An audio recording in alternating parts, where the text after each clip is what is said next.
Hi hello friends, good morning. ఈరోజైతే పొయ్యి మీద అన్నీ వండాలనేసి వంట చేయాలనేసి 5 గంటలకైతే లేచిపోయాను.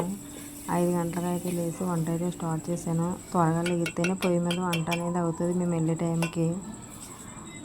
అన్నం అయితే వండేసాను. కూర బెండకాయ పులుసు అయితే పెడుతున్నాను.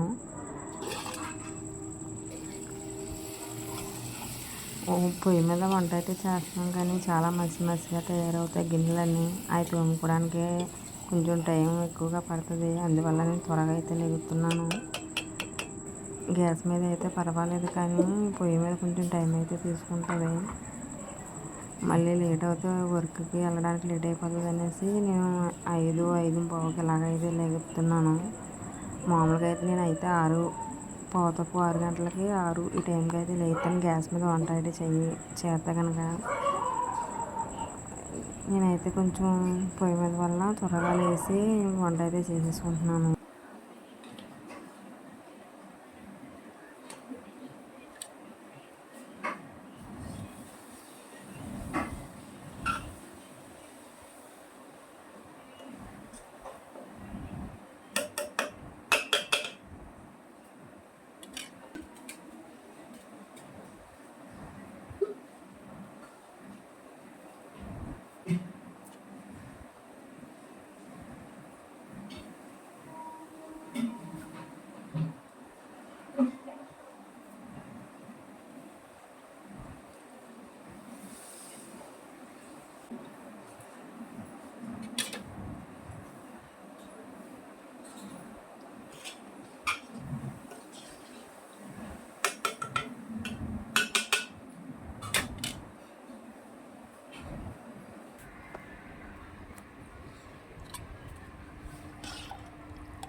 మసి లోపలికి పట్టుకెళ్తే రూమ్లో మసి అయిపోతుంది అనేసి వేరే దాంట్లోకి అయితే తీసేసుకుని అయితే తోమేసుకుందామని వేరే దాంట్లోకి అయితే తీసేస్తున్నాను. బెండకాయ పులుసు అయితే పక్కన మరుగుతుంది. ఇలాగా అన్నం అయితే వచ్చేసి అదైతే తోమేద్దామని అన్నం అయితే వచ్చేస్తున్నాను.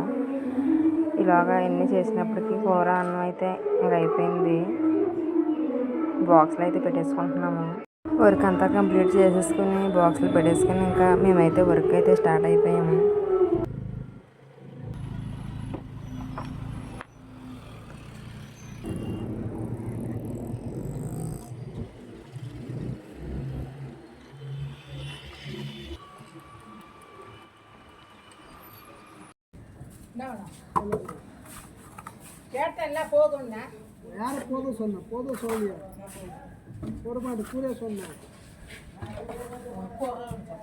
అది ఉల్లపక్క పూసనమా వెళ్ళిపక్క మట్టమా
ஒன்று ஒன்றா எடுப்போ ஒன்று ஒன்று கை இல்லை கையை ஒன்று ஒன்றா எடுத்து கொடுக்க வேண்டியதானேன்றேன்.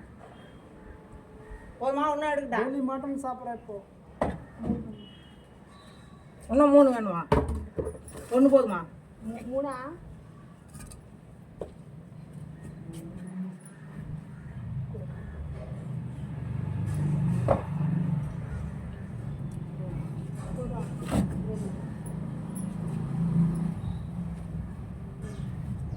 என்ன போட போகுது கட்டுவலா?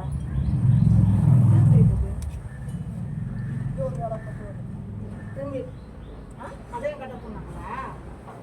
போட்டு தான் ஆகணும், கட்ட சொன்னல போட்டு தான் ஆகும். அவர் சொந்தமாக